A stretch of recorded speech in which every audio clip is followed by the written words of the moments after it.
السلام علیکم ورحمۃ اللہ وبرکاتہ۔ نحمد و نصلی علی رسولہ الکریم، اما بعد۔ ابراہیم علیہ السلام کا ذکر خیر جو میں نے فرمایا ہے، جس سے ان کی عظمت شان کا پتہ چلتا ہے۔ صحابہ اکرام نے ایک بار آپ صلی اللہ علیہ وسلم سے سوال کیا تھا کہ اللہ کے رسول، ان کی قربانیوں کی حقیقت کیا ہے؟ تو آپ صلی اللہ علیہ وسلم نے جواب میں فرمایا، یعنی یہ تمہارے باپ ابراہیم کی سنت ہے۔ صحابہ اکرام رضی اللہ عنہم نے صرف قربانی کا سوال کیا تھا، اس لیے آپ نے اسی کو ابراہیم علیہ السلام کی سنت قرار دیا۔ لیکن اگر ابراہیم علیہ السلام کی حیات طیبہ کے مختلف پہلوؤں پر نظر ڈالی جائے تو معلوم ہوگا کہ آپ کی سنتوں کا دائرہ بہت وسیع ہے۔ میں چاہتی ہوں کہ دعوت توحید کی راہ میں حضرت ابراہیم علیہ السلام کی جو سنتیں رہی ہیں، ان میں سے کچھ آج آپ کے ساتھ شیئر کروں۔ سورہ بقرہ کی آیت نمبر 258،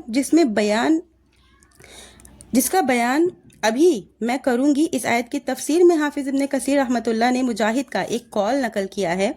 حضرت مجاہد رحمۃ اللہ علیہ کہتے ہیں کہ مشرق سے مغرب تک پوری دنیا پر حکومت صرف 4 بادشاہوں کو حاصل ہوئی، جن میں 2 مومن تھے اور 2 کافر، یعنی کہ حضرت سلیمان علیہ السلام اور ذوالقرنین، یہ دونوں مومن تھے، اور نمرود اور بخت نصر، یہ دونوں کافر تھے۔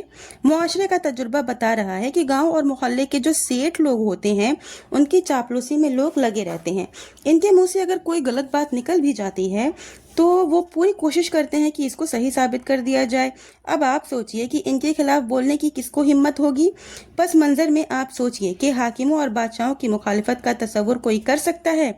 آج جمہوریت کا دور ہونے کے باوجود اکثر معاشروں کا یہی حال ہے۔ امراء جو ہوتے ہیں، امراء کی تنقید پر اور تبصرہ صرف اخبارات اور نیوز کی حد تک محدود رہتا ہے۔ لیکن حضرت ابراہیم علیہ السلام کا سابقہ جس شخص سے ہوا تھا، وہ گاؤں اور محلے کا رئیس اور سیٹھ صاحب نہیں، وہ مشرق سے مغرب تک پورے دنیا کا بادشاہ تھا، جس کے پاس دنیا کا شاہی جاہ و جلال ہے۔ اوان وہ انصار کے بھیڑ ہیں۔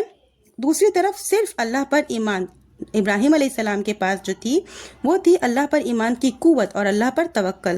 ہوتا کیا ہے اب کہ جب آدمی خوف و وہر اس میں مبتلا ہوتا ہے، اس کی عقل غائب ہو جاتی ہے، زبان ہکلانے لگتی ہے اور قوت گویائی جواب دے دیتی ہے۔ مگر آپ غور فرمائیں، کس عظیم و یقین، ہمت و جرأت اور اطمینان کے ساتھ مسکت اور مدلل انداز میں اس ظالم بادشاہ کے دربار میں حضرت ابراہیم علیہ السلام دعوت توحید پیش کر رہے ہیں۔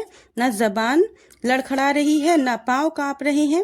ارشاد ہے سورہ بقرہ کی آیت نمبر، میں نے آپ کو شروع میں ہی بتائی ہوں، 258۔ ترجمہ ہے، کیا تم نے اس شخص پر غور نہیں کیا جو اللہ کی دی ہوئی بادشاہی پا کر ابراہیم علیہ السلام سے اس کے رب کے بارے میں حجت کر رہا تھا؟ جب ابراہیم علیہ السلام نے کہا کہ میرا رب تو وہ ہے جو موت و حیات عطا کرتا ہے، وہ کہنے لگا میں بھی جلاتا اور مارتا ہوں۔ تو ابراہیم علیہ السلام نے کہا، اللہ وہ ہے جو سورج کو مشرق سے لاتا ہے، تم اس کو مغرب سے لے آؤ۔ تو وہ کافر ہکا بکا رہ گیا، اور اللہ ایسی ظالم قوم کو ہدایت نہیں دیتا۔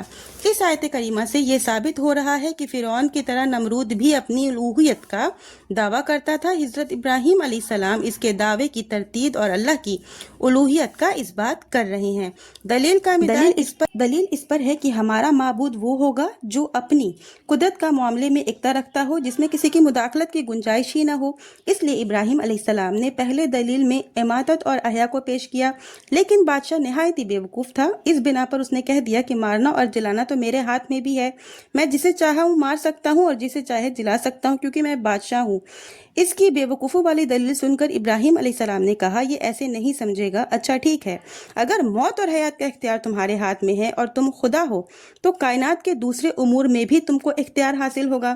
لہٰذا میں تم سے کہتا ہوں کہ یہ سورج ہر دن مشرق سے نکلتا ہے، تم خود اپنی آنکھوں سے مشاہدہ کرتے ہو، تم سورج کو مغرب سے نکال کر دکھاؤ۔ یہ سن کر اس کا ناقطہ بند ہو گیا، اس کا عجز ثابت ہو گیا، اور جب عجز تو پھر اعلیٰ کیسا اعلیٰ تو وہ ہوگا جو قادر مطلق ہو اور اس کی قدرت کاملہ میں کسی طرح کی مداخلت کی گنجائش ہی نہ ہو۔ سچ فرمایا ہے اللہ تعالیٰ نے، یہ اللہ کی کاریگری ہے جس میں ہر چیز کو پختہ بنایا ہے۔ میری پیاری سوشل میڈیا فیملی، آج ضرورت ہے اس تحمس اور جرأت ایمانی کی جس کا نمونہ حضرت ابراہیم علیہ السلام نے نمرود کے دربار میں پیش کیا تھا۔ آخر میں اللہ سے دعا ہے کہ اللہ ہم تمام مومن